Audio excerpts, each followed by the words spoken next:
قل یا ایہا الناس قد جاءکم الحق من ربکم فمن اہتدی فانما یہتدی لنفسہ ومن ضل فانما یضل علیہا وما انا علیکم بوکیل واتبع ما یوحی الیک واصبر حتی یحکم اللہ وہو خیر الحاکمین۔ صدق اللہ مولانا العظیم۔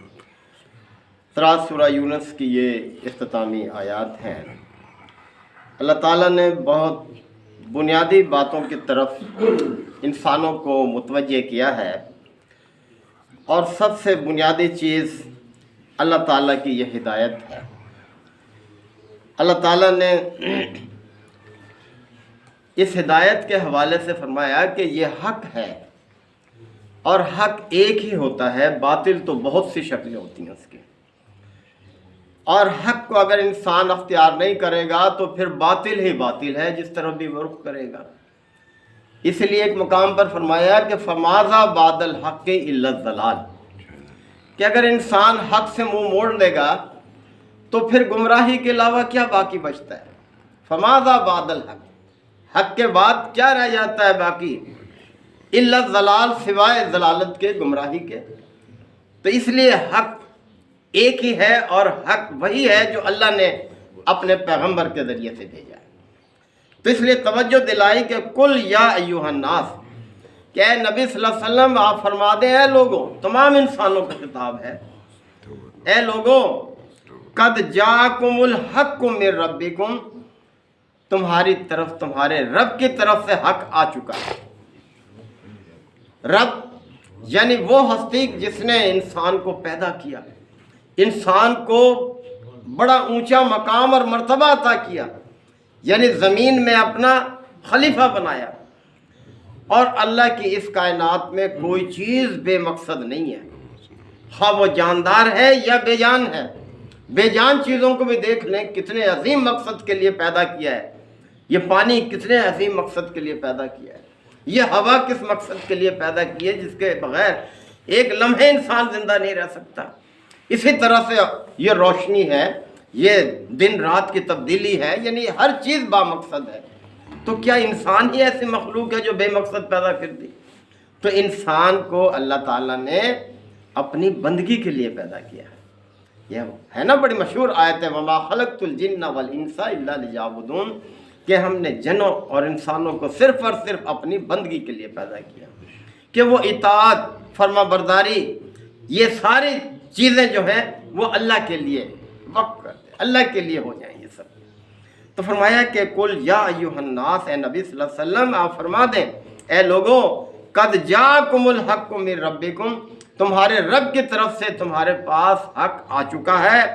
فمن اہتدی، پس جو ہدایت کو اختیار کر لے گا، فانما یہتدی لنفسہ، اس کی ہدایت اس کی اپنی ذات کے لیے ہوگی، فائدہ مند ہوگی، یعنی وہ اپنا بھلا کرے گا، اپنے آپ کو برے انجام سے بچائے گا۔ جو بھی اللہ کی ہدایت کو اختیار کر لے گا اپنا بھلا کرے گا، اپنا فائدہ کرے گا۔ ومن ضل، اور جو بھٹکے گا، جو بدراہ ہوگا، فانما یضل علیہا، تو اس کی اس گمراہی کا وبال اسی پر ہوگا، خود ہی بھگتے گا اس کا نتیجہ۔ تو اس لیے کتنے مختصر انداز میں اللہ تعالیٰ نے انسانوں کو توجہ دلائی ہے کہ دیکھو حق تمہاری طرف آ چکا ہے۔ اب جو شخص بھی ہدایت کو اختیار کرے گا، اس کی ہدایت کا فائدہ اس کی اپنی ذات کو ہوگا، اور جو گمراہی کا طلبگار بنے گا، گمراہی کا مسافر بنے گا، اس کا وبال اسی پر ہوگا، خود ہی بھگتے گا اس کو۔ وما انا علیکم بوکیل، اور اے نبی صلی اللہ علیہ وسلم فرما دیں کہ میں تمہارے اوپر کوئی حوالہ دار بنا کے نہیں بھیجا گیا۔ میری ذمہ داری یہ نہیں ہے کہ تمہیں زبردستی میں ہدایت پر کاربند کر دوں، میرا کام تو پہنچا دینا ہے۔ جو قبول کر لے گا اپنا بھلا کرے گا، نہیں کرے گا قبول تو پھر اپنا ہی نقصان کرے گا۔ وَاتَّبِعْ مَا يُوحَىٰ إِلَيْكَ، اور اے نبی صلی اللہ علیہ وسلم آپ کی طرف جو وحی بھیجی جا رہی ہے آپ اس کی پیروی کریں، بس کسی کی پرواہ نہ کریں، کوئی منہ موڑتا ہے موڑتا رہے، آپ اس کی پیروی کریں۔ وَاصْبِرْ، اور صبر سے کام لیں، یعنی ہے یہ کام بہت صبر کا، بہت صبر کا مطلب ہوتا ہے باندھ لینا، اپنے آپ کو اللہ کی اطاعت اور بندگی پر جمع لینا، ہاں کتنی ہی مخالفتیں ہوں، کیسے ہی حالات ہوں، ہر حالت میں اپنے آپ کو اللہ کی اطاعت پر قائم رکھنا۔ وصبر، بس صبر سے کام لیں، حتیٰ یحکم اللہ، یہاں تک کہ اللہ کا فیصلہ آ جائے۔ اللہ کا فیصلہ بڑا واضح ہوتا ہے، یعنی حق غالب آ جاتا ہے اور گمراہی جو ہے وہ مٹ جاتی ہے، بھاگ جاتی ہے، دور کھڑی ہوتی ہے نا۔ وجاء الحق وزهق الباطل، حق آ گیا اور باطل مٹ گیا۔ ان الباطل کان زہوقا، باطل تو ہے ہی مٹنے کے لیے، باطل کے نہ پاؤں ہوتے ہیں نہ کوئی اس کی بنیاد ہوتی ہے، اس کی حق مضبوط ہوتا ہے۔ اس لیے فرمایا کہ آپ حتیٰ یحکم اللہ، یہاں تک کہ اللہ کا فیصلہ آ جائے، حق واضح ہو جائے، حق قائم ہو جائے۔ وَهُوَ خَيْرُ الْحَاكِمِينَ، اور وہ بہتر فیصلہ کرنے والا ہے۔ اللہ سے بہتر فیصلہ کون کر سکتا ہے؟ تو اللہ نے جو فیصلہ کیا وہی انسانوں کے لیے بہتر ہے، اور اللہ نے اپنے بندوں کے لیے دین اسلام کو پسند کیا ہے۔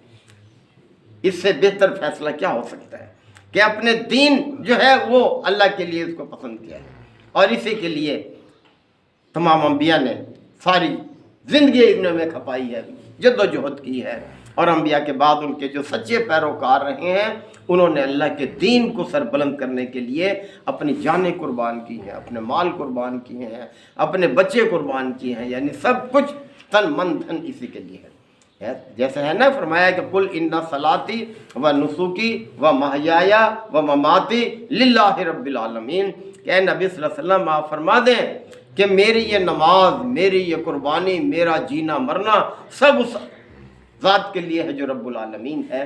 تو یہ ہے ہم سب کا مقصد ہونا چاہیے، اسی کے لیے ہماری جد و جہد ہونی چاہیے، یہی ہماری کامیابی کی ضمانت ہے۔ اللہ تعالی ہم سب کو عمل کی توفیق عطا فرمائے۔ وآخر دعوانا الحمدللہ۔ کل ایک بھائی نے پوچھا کہ آپ جو دعا کرتے ہیں اللہم دمر اعداء الدین، یہ دمر کا کیا مطلب ہے؟ تو دمر کا مطلب ہوتا ہے تباہ و برباد کرنا، نیست و نابود کرنا۔ تو ہم کہتے ہیں اللہم دمر اعداء الدین، اللہ تعالیٰ دین کے دشمنوں کو برباد کر دے، نیست و نابود کر دے۔ بہرحال دعا میں سمجھ ہو تو اس کی تاثیر بھی ہو۔ الحمدللہ رب العالمین والصلاة والسلام علی رسولہ الامین۔ ربنا آتنا فی الدنیا حسنۃ وفی الآخرۃ حسنۃ وقنا عذاب النار وادخلنا الجنۃ مع الابرار یا عزیز و یا غفار یا رب العالمین۔ اللہم انک عفو کریم تحب العفو فاعف عنا۔ اللہم من احییتہ منا فاحیہ علی الاسلام ومن توفیتہ منا فتوفہ علی الایمان۔ یا شافی الامراض اشف مرضانا ومرضى المسلمین، یا قاضی الحاجات اقض حاجاتنا وحاجات المسلمین۔ اللہم اعز الاسلام والمسلمین، اللہم دمر اعداء الدین، یا رب اغفر وارحم وانت خیر الراحمین۔